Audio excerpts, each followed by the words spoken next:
First of all, I'd like to thank the organizers for thinking of us and inviting us me to come from the West Coast, and Sophie for sponsoring this. This is a very special type of meeting of which I think there are none other like this, and I'm glad to see it's so robust and going to be continuing for future sessions.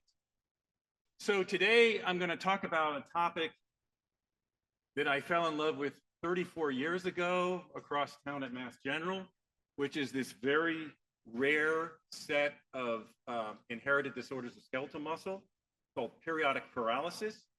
So the primary feature of these disorders is recurrent episodes of weakness that can be incredibly severe, unable to roll over in bed, can't stand up, might last a half an hour or half a day or so, after which there's spontaneous recovery, only to have it recur again. Autosomal dominantly inherited classic Mendelian monogenic disorder. And these are very rare. Incidence about 1 per 100,000. So there might be 4,000 individuals in the United States affected with this disorder. Been recognized for over 100 years. Early on, everybody suspected there was a problem with excitability of the cell. It was recognized that during an attack of weakness, the electromyogram was reduced in amplitude or even silent.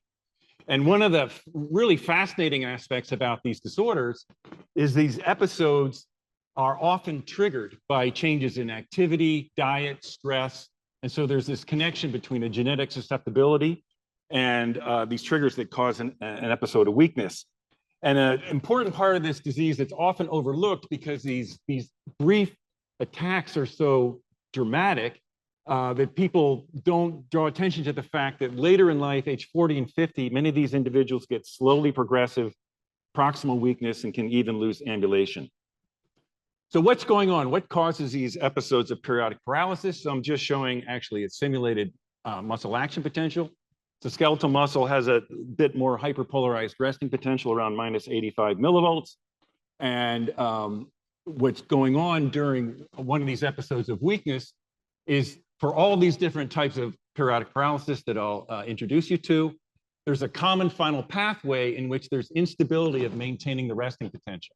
So during an episode of weakness, there's a depolarized shift, which inactivates sodium channels, and the muscle is refractory.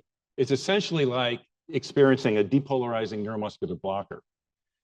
So over the last 100 years or so, there have been quite a number of different types of periodic paralysis that have been delineated clinically, some associated with high potassium in the blood during a time of attack, where potassium administration could trigger an attack, some associated with involuntary after discharges, which causes stiffness that neurologists refer to as myotonia.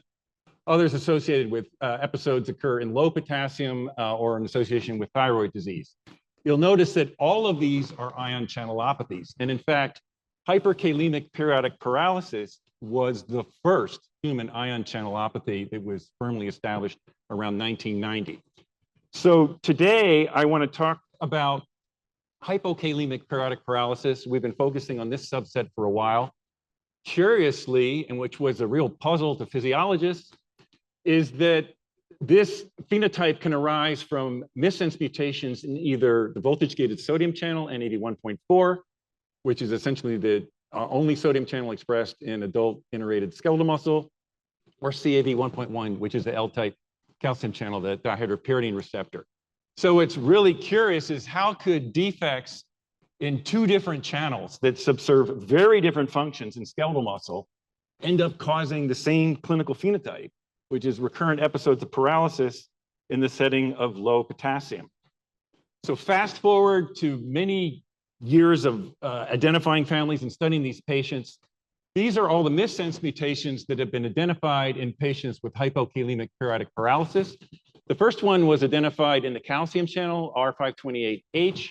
But if you look at this cartoon, 24 out of 25 missense mutations are all at arginines, either in the R1 or the R2 position of the S4 voltage sensor. That is unbelievable, and obviously not by chance. The R528H mutation was the first one identified in 1994.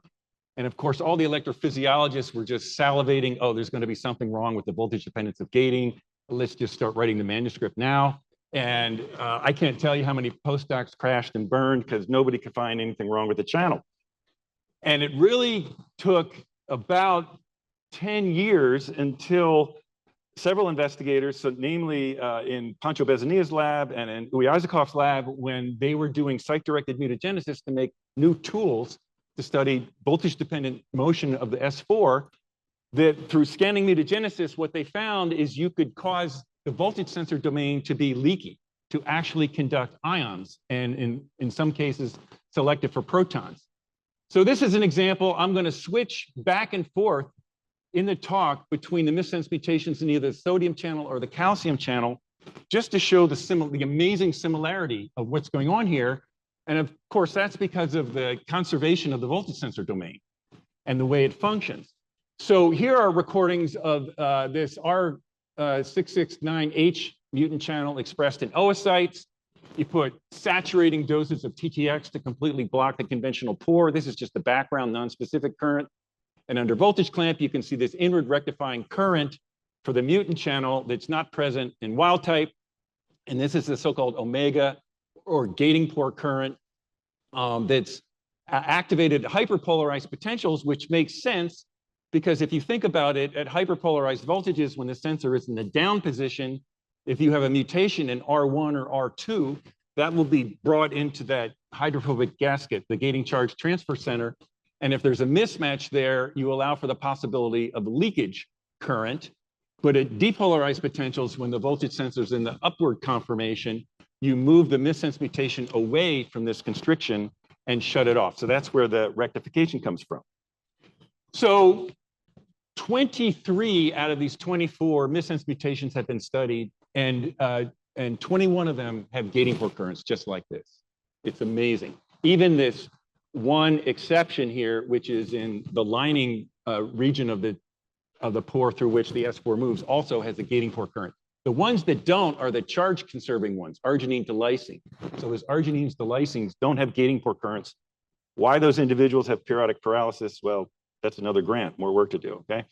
So we're interested not only in the properties of these currents, but can these recapitulate the hypo-PP phenotype in mice?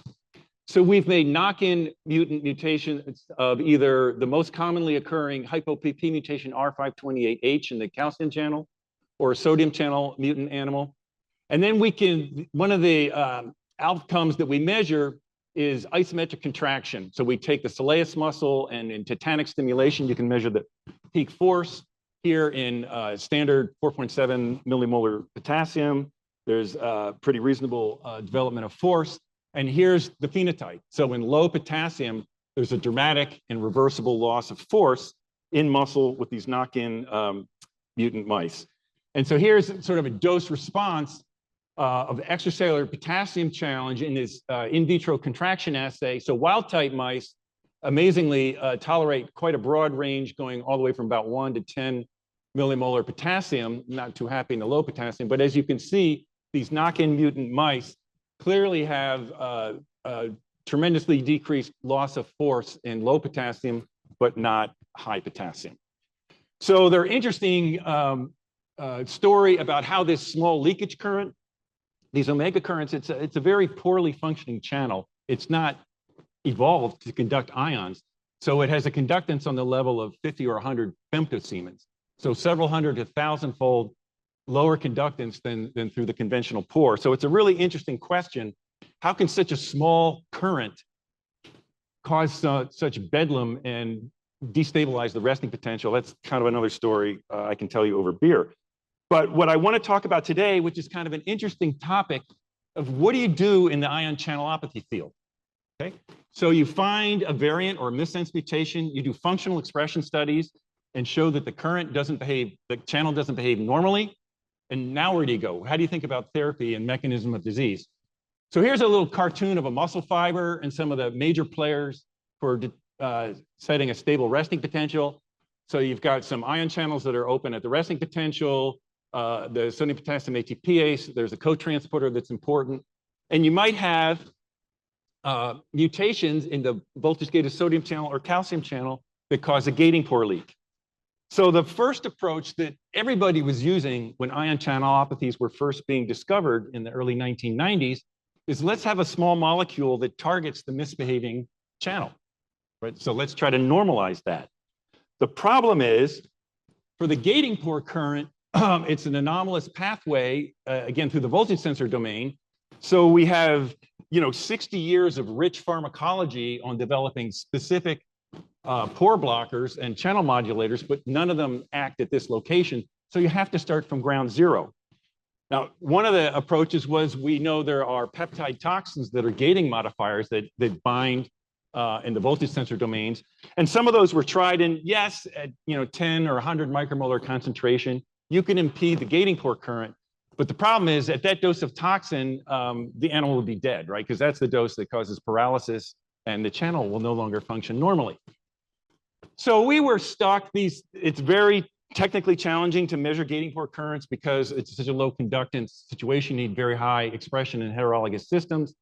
And so while we were thinking about this, the structure relationship for the voltage-gated proton channel was revealed. And it was the big surprise when that was first cloned that it's essentially a voltage sensor domain without any pore domain. So this is a voltage-dependent channel that evolved to conduct protons without a pore domain. Well, that's kind of the problem we're dealing with. Not only that, two of the periodic paralysis mutant channels are highly proton selective for the gating pore leakage current. So the idea is if we could borrow some of the developments that have come in the HV1 field, maybe we could apply those to our anomalous gating pore current. So because many of the mutations are at arginines, people were, for the anomalous leakage current, Francesco Tombola, who again had done a lot of work in Uwe Isakov's lab, was thinking about small molecules with guanidino derivatives on there, replacing sort of what's going on with arginine. And the best compound that they initially found in a moderate throughput screen was this 2-guanidino benzimidazole. And as soon as we realized that would block the HV1 channel, we said, great, let's try this and see if it prevents periodic paralysis. And it didn't work. But Francesco and his colleagues at UC Irvine were working on developing more potent inhibitors of the HV1 channel. And what they realized from doing MD and simulations and docking studies is that the rigid parent molecule didn't fit very well. This is HV1, not the sodium or calcium channel. But if they split these two rings with a flexible linker, so-called HV1 inhibitor flexible molecule, then the potency of the block was much higher. And so we tried some of that using the muscle force assay in our hypo-PP mouse. So this is the calcium channel mutant mouse. This is an experiment running over 90 minutes. So every 2 minutes, we do an isometric tetanic contraction, and the output that we're looking at is force. So under baseline conditions, a very stable level of force, we can put in micromolar amounts of this HIF compound. Muscle tolerates it just fine. If you do a low potassium challenge, a wild type mouse would have a little bit of drop of force, not much. But for these knock-in mutant mice, there's 50% loss of force that's reversible. And if you pre-treat with the HIF compound, there's a substantial attenuation for the loss of force. So looking very promising that perhaps you're inhibiting the gating pore current, and this is therapeutically efficacious. We've done some voltage clamp studies on fibers isolated from the flexor digitorum brevis of the mouse. And if you look for the HIF1 doing subtraction studies, HIF1 sensitive current, you don't see anything in the wild type mice, but in fibers from the mutant mice, you have this inward rectifying current that's completely consistent with a gating pore current. So that's the first approach. Let's have small molecules directed at the misbehaving channel. Another common theme in ion channelopathies is let's modify another conductance that can compensate for the problem that's being caused by your mutant channel. And so here, of course, we're talking about a problem of maintaining a stable hyperpolarized resting potential. So if you could just open a potassium conductance, then that would tremendously promote remaining down around EK and preventing the depolarized shift and loss of excitability. And so, of course, there's been a lot of excitement over the last decade or so of potassium channel openers. These are, a lot of new excitement in KCNQ family K-channel openers. So we tried retigabine. And here, what I'm showing you is to keep in the same theme of conceptually what's going on during an attack. This is a continuous recording for 2 hours of the resting potential of a muscle fiber isolated from one of these knock-in mutant mice. This is now the sodium channel hypo-PP mouse, just to show it is relevant to both the calcium or the sodium channel story. So when we give a low potassium challenge, normally a fiber would hyperpolarize because EK becomes more hyperpolarized. But the mutant mice have this paradoxical depolarization. This is the whole problem that leads to an attack of periodic paralysis. Well, if you pre-treat with retigabine, KCNQ channel opener, then the resting potential is stabilized and there's no paradoxical depolarization. Sorry, I just gave that to talk in Japan. And if you pre-treat and do the twitch assay, you can completely prevent the loss of force in a low K challenge. This is now shown for the calcium channel hypo-PP mouse. Even more impressively, if an attack is initiated with a low K challenge, so there's already a loss of force, so we're doing the two soleus muscles from either side of the animal, so it's a matched paired control. On one side, you just keep it in low potassium, and there's a full attack here. On the other side, after the onset of weakness, administer retigabine, micromolar amounts of retigabine, and you see there's recovery, which means you could use this as an abortive therapy for people with periodic paralysis. And so here's the dose response. So low micromolar amounts of retigabine are efficacious at preventing prophylactically one of these attacks. And it's about 10-fold more effective than KATP channel openers like panacedyl. And there's a problem here. If you use those, you're going to relax smooth muscle and cause hypotension and faint and suppress insulin secretion, and it's not going to work. So we're very excited about this. We just came out last year, and we hope this goes into clinical trials soon. So I got 2 minutes and 13 seconds left. So I just want to do another strategy. Is it turns out you can manipulate the ion gradient to try to stabilize the resting potential. That's another story. But I want to finish up on a little gene editing part that we've done. So you might first ask, why would you be motivated to go to all the effort of gene editing therapy for something that's intermittent paralysis? Well, yes, if you look at the burden of disease over age, initially you get these punctate attacks with huge weakness that you recover from, but late on you get this permanent weakness that can lead to loss of ambulation. And so there's high motivation to do something about that. And we don't really know where this comes from, so we're not sure that blocking gating pore currents or things like that would even work. And so it turns out we're fortunate because one of the approaches we can use is to ablate the mutant allele. So, you know, you have two copies of both the sodium channel and the calcium channel. And we know from animal studies like the muscular dysgenesis mouse, or even in human studies, where there have been large cohorts of patients where incidentally it was found an asymptomatic person has a null mutation in one allele, and they're just fine. So we used CRISPR-Cas9 to selectively delete the mutant allele. We did it in vivo. We didn't do AAV systemic administration, but did local electroporation. So here's shown just able to electroporate muscles in the hindfoot. Here's the bright field of the dissected muscles of the hindfoot. You can see GFP expression, and we can dissociate the fibers, pick up individual effectively electroporated fibers, and then look at the editing that's occurred. And basically this is telling about 50% loss of the mutant allele. And I'll just finish on this slide then, showing that when we do this in vivo gene editing, first of all, the homozygous mutant mouse at baseline has a little bit lower force even in normal potassium. And then for those mice in which gene editing with Cas9 to delete the mutant allele has been done, there's an increase in force. And what's even more impressive is we use the same mouse. So one side was electroporated, the other wasn't. And here's the average of the non-electroporated side. And I'm showing every single individual mouse was completely cured for susceptibility to hypo-PP from about 50% editing. And so I'll just end there. I had a few more slides that what's really exciting, we think in the channelopathy field and gene editing is we can very precisely look at, with molecular tools, the efficiency of the editing. What does that mean for the change in the gating port current amplitude? So how much did you impact the current? What does it do to the phenotype? How susceptible are you to weakness? And we can even couple that with our computational models to really get a sense of what level of gene editing efficiency is going to be necessary. So that's what all the next slides were, but I would just want to go and finally thank those in the lab. So Fen Wu did all the gene editing parts. Marbella Quinones did the K-channel openers. Marino DeFranco is just an electrophysiological whiz who helps us record these very challenging small gating port currents in muscle fibers. So time's up. Happy to take questions.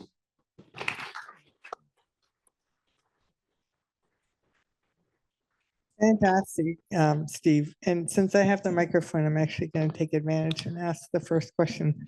Is there any reason upfront why, if you had a muscle KV1 channel, a similar mutation in an arginine in TM4 wouldn't cause the Yeah, same so I phenotype? think any ion channel in the superfamily of 6 transmembrane segment classic voltage sensor domain would be susceptible to having an anomalous gating port current. In fact, there are arrhythmias and epilepsies that are associated with these. So again, we're excited that this is worth the effort because these are an incidence of 1 per 100,000 and they're rare. If we can really get a handle on this and learn how to modulate this current, I think it could help more than just these muscle disease. Absolutely. Great, thank you. So, lots of questions. Hi, thanks for the great talk. So just going back to that EHF-EN molecule, looks like a great tool compound. It has a few chemical features in it that are not ideal. I saw Michael acceptor in there and a couple of hydrogen bond donors, and it's greasy on one end and polar on the other, which is a classic Herc pharmacophore. So what are your thoughts about bridging the gap from tool compound to something a little more drug-like that might have a path to the clinic? Right. So our motivation first, and what we're doing is sort of structure-activity relations. We're developing what you can see we immediately need is an accurate model of the closed conformation with all the voltage sensors down for the sodium channel and the calcium channel, which is not yet available.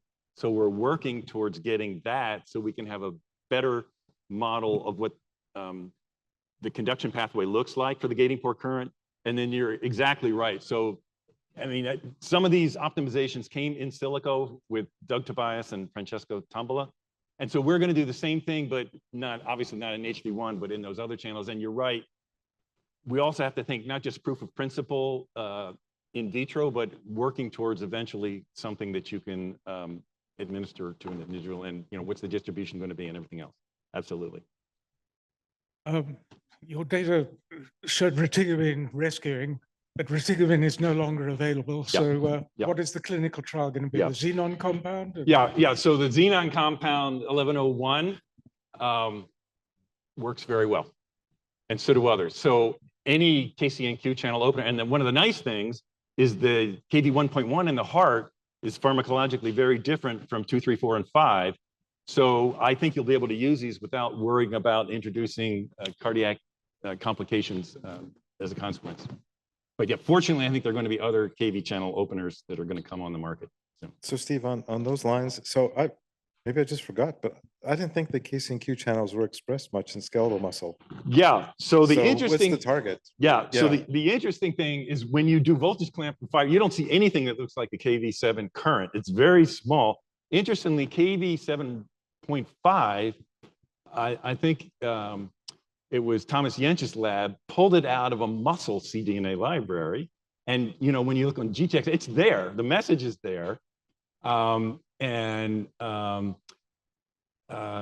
the Tagliatella lab, they've even showed you can see the protein, but we've been working really hard to pull out the current. And the problem is there's so many different potassium currents endogenously in muscle. It could be, I think it's a dirty compound, right? It could be that you're activating something else. Well, right? what's unusual is we've used now 3 KCNQ class openers. All 3 of them work. and they're pretty dissimilar chemically. So the odds that that would happen, At which concentrations? yeah. Which concentrations usually? These are like, So- they're like above tens of micromolar, right? This is, no, we're all in the micromolar range and Yeah. sub-micromolar actually, okay. where this has worked. So Hi, here, over here. ah. Hi. Very great, very nice talk. I have a question on the allele frequency. I assume this is causal and that it's really rare to have these mutations. And is there a spectrum of the missense change along the functions? For example, that there are ones that are not 100% penetrant, but with 50% of the impairment compared with these extreme ones. And then what does that look like? Yeah, so great question. Whether different missense mutations have different clinical manifestation severity, and does that correlate with how the channel misbehaves? And absolutely yes. And in fact, there's kind of a genotype, biophysical defect, and then phenotype that correlates pretty well. And most interestingly, for this gating port current, the largest, we've studied almost all of these. The largest gating port current we've ever seen was a calcium channel mutation. And it's actually an R to S in domain 3. And the patient was wheelchair bound by age 10 and had early onset. So the largest gating port current and one of the most severely affected individuals we've seen. So it definitely is correlated. Yes. Hi. Are there any ongoing working hypotheses or studies to understand how these mutations lead to the late onset chronic weakness?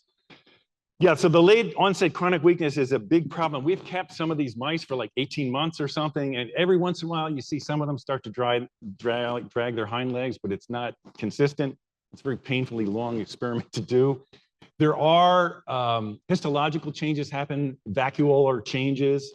There is SR and T tubule redundancies and swellings, but exactly where they came from is unclear. And interestingly, there's no correlation between the frequency and severity of the episodic attacks and the risk of late onset permanent weakness.